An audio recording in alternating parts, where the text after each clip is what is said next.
देव संस्कृति, उत्तराखंड, हमारी संस्कृति, हमारा प्रदेश, इसके सामने जो खतरे हैं,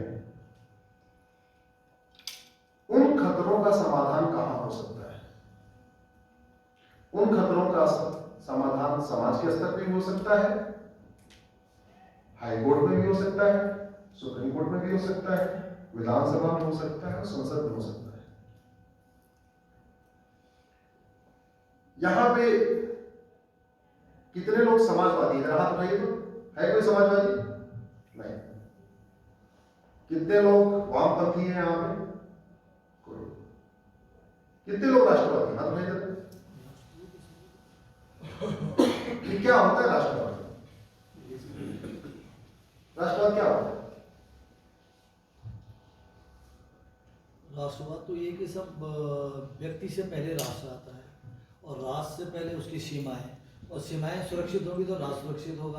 और राष्ट्र के अंदर पर रहने वाले नागरिक ही हम निर्माण करते हैं समाज का और सोसाइटी का, और वही हमारा आने वाली जनरेशन के लिए विकल्प बनता है, अच्छा या बुरा जो भी है। ये सारी सब कुछ चीजें हमारे राष्ट्र का निर्माण करती हैं। तो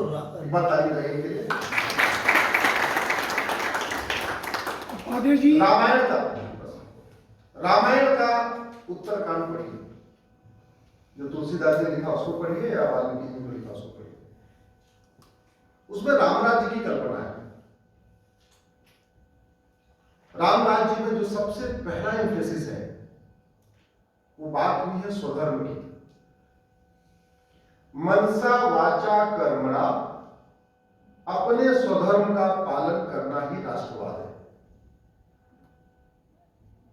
नाई मनसा वाचा कर्मणा बाल काटे, धोबी मनसा वाचा कर्मणा कपड़ा धोए, मिस्त्री मनसा वाचा कर्मणा घर बनाए, टीचर मनसा वाचा कर्मणा पढ़ाए, डॉक्टर मनसा वाचा कर्मणा इलाज करे, जज मनसा वाचा कर्मणा लोगों को न्याय दे, वकील मनसा वाचा कर्मणा अपना पक्ष रखे, सांसद विधायक जिनको कानून निर्माता कहा जाता है वो मनसा वाचा कर्मणा अपना कानून बनाए। ये भारत का संविधान जब ये बन रहा था, इस पर चर्चा हुई। संविधान तो बहुत पतला सा है, लेकिन इसकी डिबेट इतनी मोटी सी है, 5 वॉल्यूम में मोटी डिबेट है। उसमें जब चर्चा हुई तो एक बार ये हुआ कि भाई संविधान का लक्ष्य क्या है। तो जितने लोग अंग्रेजी पढ़े हुए थे बाहर से, नेहरू जी, डॉक्टर अम्बेडकर, उन्होंने बोला हमारा लक्ष्य है इक्वालिटी, जस्टिस, लिबर्टी, फ्रेटर्निटी, हम ये अचीव करना चाहते हैं।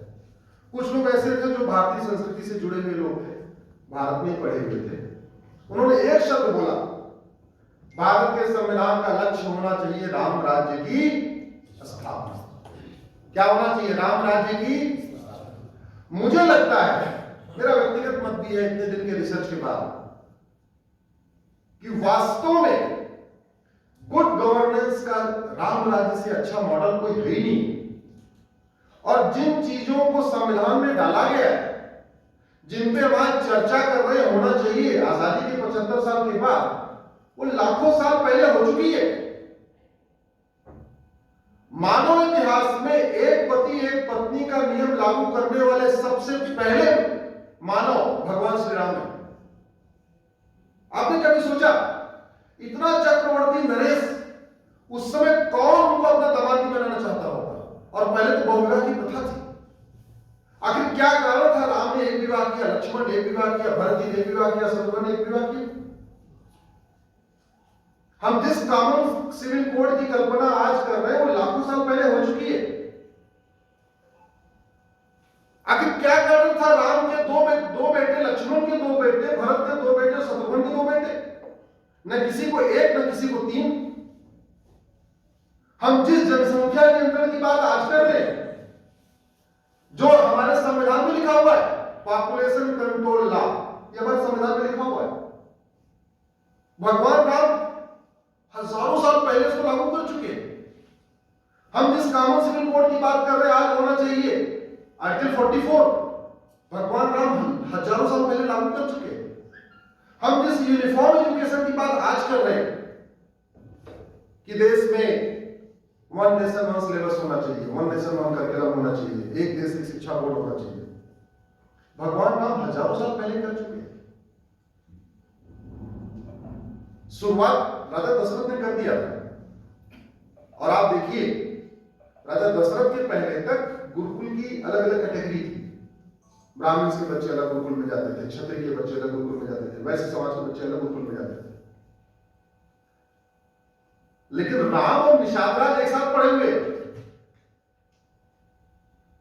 कैसे हो गया? कॉमन सिलेबस आ गया।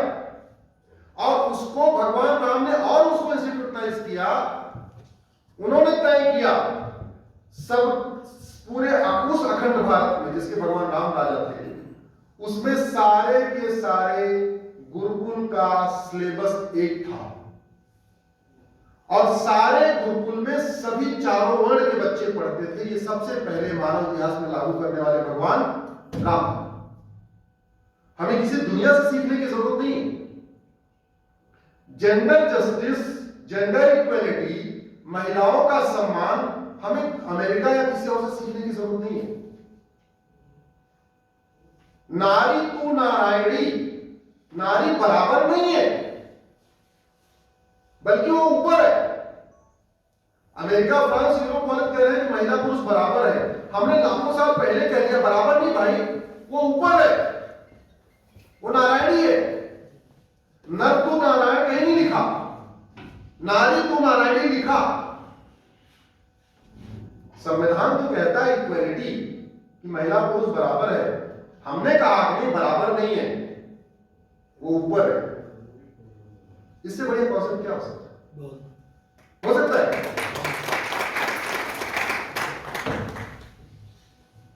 लेकिन हमारे साथ धोखा बहुत हुआ। जो काम मुगलों ने तलवार के दम पे किया था, वो सारा काम अंग्रेजों ने कानून बना के किया। और जो काम अंग्रेजों ने कानून बना के किया और कुछ छूट गया था, उसको हमारी आजादी के बाद सरकारों ने कानून बना के किया।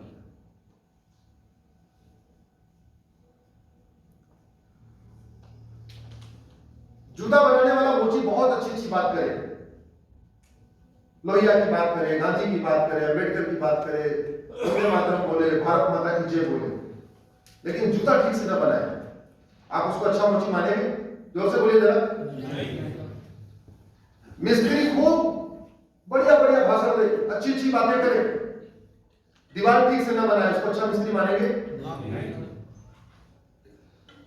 बढ़ई खूब अच्छी अच्छी बातें करे, कारपेंटर लेकिन ठीक से आपका वो अपना काम न करे, उसको आप अच्छा कारपेंटर मानेंगे? डॉक्टर बहुत अच्छी अच्छी बात करे लेकिन अच्छी दवा न दे, आप उसको अच्छा डॉक्टर मानेंगे? तो हमने क्या किया, हर जगह क्वालिटी देखा। नाई जाति का हो चाहे ना हो, बाल अच्छा काटना चाहिए। धोबी हमारी जाति का हो चाहे ना हो, कपड़ा अच्छा धोना चाहिए। मोची हमारी जाति का हो चाहे ना हो, जूता बढ़िया बनाना चाहिए। डॉक्टर हमारी जाति का हो चाहे ना हो, दवा अच्छी देना चाहिए। हर जगह हमने क्वालिटी ढूंढा, लेकिन जिसको देश बनाना था, जिसकी ड्यूटी पूरे देश का भला करना, उसके साथ हमने ये नहीं देखा, केवल इतना देखा इसको अच्छा भाषण देना आता है कि नहीं आता है। हर जगह क्वालिटी ढूंढी, लेकिन जिससे कानून बनवाना था वह आपने बतौलेबाजी ढूंढी, बस अच्छा बतौलेबाज होना चाहिए। और वहां आपने जाति भी ढूंढी, मेरी जाति वाला होना चाहिए। उसको कानून बना आए चाहे ना आए, कानून बनाना आए चाहे ना आए, मेरी जाति वाला होना चाहिए, मैं खुश हूं। इतने हमारा काम हो गया, इसीलिए हमारा सत्यानाश हो गया। दूसरा